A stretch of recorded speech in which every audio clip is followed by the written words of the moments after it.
శనగకూర curry ఎలా తయారు చేసుకోవాలో ఇప్పుడు ఒకసారి చూసుకుందామండి. చాలా బాగుంటుంది టేస్టు. జవారీ రోటీలోకి చాలా బాగుంటుంది, చపాతీలోకి కూడా చాలా బాగుంటుంది, కానీ ఎస్పెషల్లీ జవారీ రోటీలోకి చాలా బాగుంటుంది. ఇప్పుడు సీజన్ కదండి, శనగల సీజన్ కదా.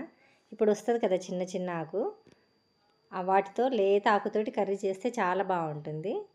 శనగకూర ఎలా తయారు చేసుకోవాలో ఇప్పుడు ఒకసారి చూసుకుందాము. స్టవ్ ఆన్ చేసి బాండి పెట్టుకొని ఆయిల్ వేసుకొని, ఆయిల్ ఇది మాకు గానుగ పట్టించిన ఆయిల్ అండి, అందుకే ఇలా నురగలాగా వస్తుంది. సన్ఫ్లవర్ సీడ్స్ తోటి మేము ఆయిల్ పట్టించుకొచ్చుకుంటామండి ఊరు నుండి ప్రతిసారి, అందుకే ఇలా నురగలాగా వస్తుంది ప్యూర్. ఇప్పుడు ఆయిల్స్ బాగుండట్లేదు కదండి, బయట కెమికల్ అంతా ఏదేదో మిక్స్ చేస్తున్నారు కదా, అందుకు మేము ప్రతిసారి ఊరు నుండి గానుగ పట్టించుకొచ్చుకుంటామండి. ఆయిల్ అనేది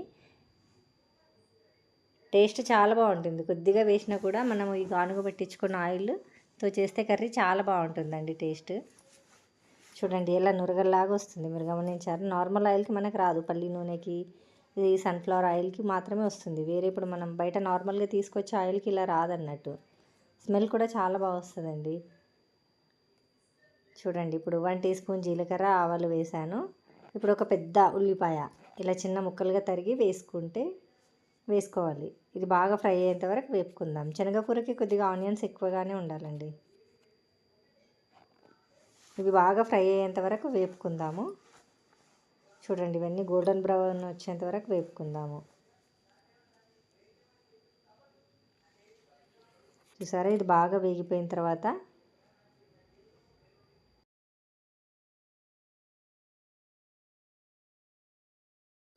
ఇది బాగా వేగిపోయింది చూసారా, ఇప్పుడు బ్రౌన్ కలర్ వచ్చింది.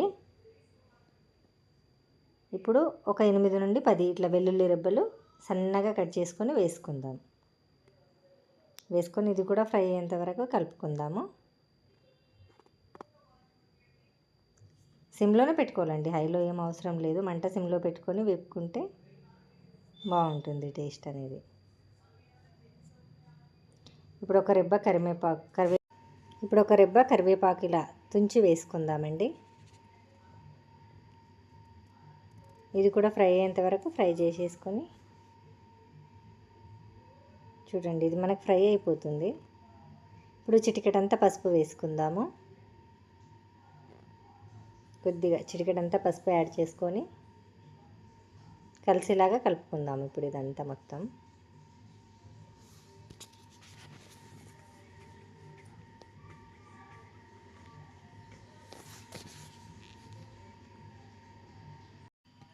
చూసారా, మనకి ఇది మొత్తం వేగిపోయింది.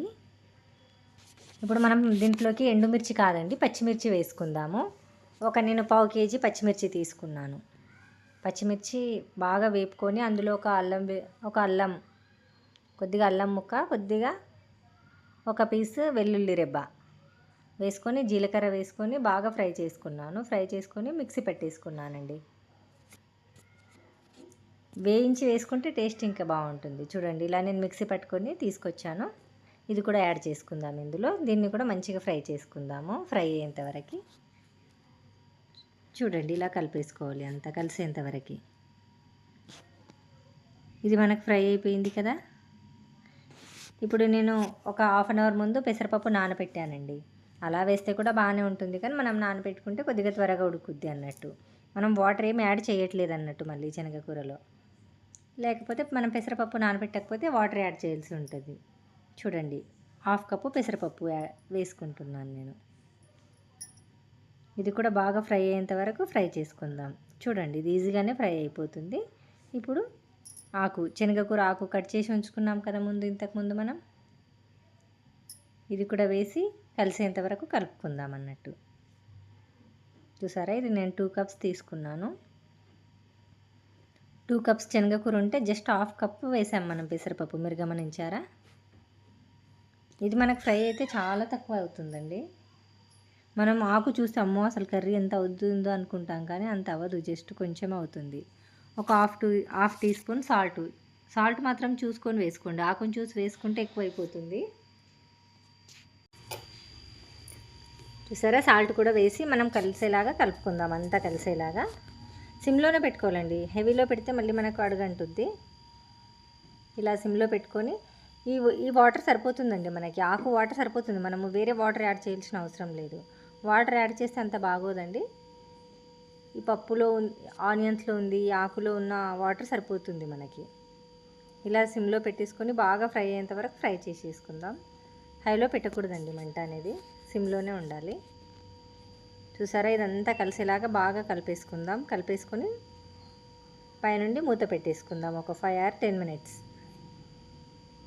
ఎంత ఫ్రై అయితే అంత బాగుంటుందండి టేస్ట్ అనేది. సిమ్లోనే వేగించాలి.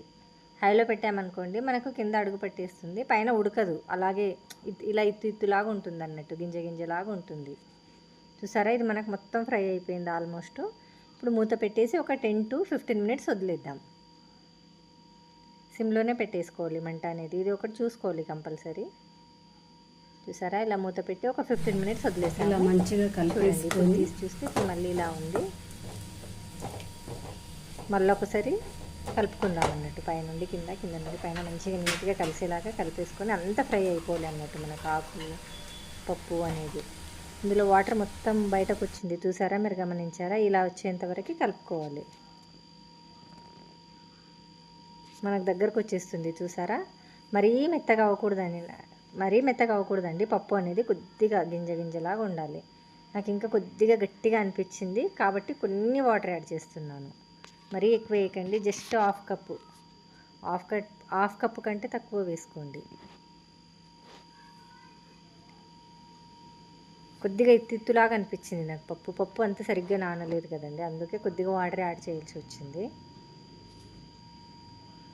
ఇంకొక 10 minutes పెట్టేద్దాం, మూత పెట్టి వదిలేద్దాం. ఒక 10 minutes కుక్ అయిన తర్వాత చూద్దాం. ఇప్పుడు చూడండి, మనకి ఇలా వచ్చేసింది, ఆల్మోస్ట్ కుక్ అయిపోయింది. చూసారా, ఇప్పుడు మొత్తం మనకు కుక్ అయిపోయింది. పప్పు అనేది మనకి మంచిగా ఇలా స్మూత్గా, మెత్తగా అవ్వకూడదండి. మనం తింటుంటే మనకు పలుకులాగా తగలాలి పంటి కింద, అయితే టేస్ట్ బాగుంటుంది. మరీ మెత్తగా అయిపోయింది అనుకోండి మనకు దాని టేస్ట్ అంతా తెలియదు అన్నట్టు. చూసారా, ఇలా వచ్చేంతవరకు ఇలా ఒక ఇత్తు అనేది ఇలా పట్టుకొని ఇలా మనకు నలిపితే ఇలా చూడండి మనకి ఉడికినట్టు అయిపోతుంది. చూసారా, ఇలా అయిపోవాలన్నట్టు. ఇలా ఒకసారి చెక్ చేసుకొని దింపేసేయలేవు. ఇది మనకు అయిపోయిందండి, ఇప్పుడు దింపేయడమే, సర్వింగ్ బౌల్లోకి సర్వ్ చేసుకోవడమే. ఇంతే అండి శనగకూర కర్రీ. మీరు కూడా ఒకసారి ట్రై చేసి చూడండి, చాలా బాగుంటుందండి జవారీ రోటీలోకి. వీడియో నచ్చితే లైక్ చేయండి, షేర్ చేయండి, కమెంట్ చేయండి, సబ్స్క్రైబ్ చేసుకోండి. Thank you for watching this video.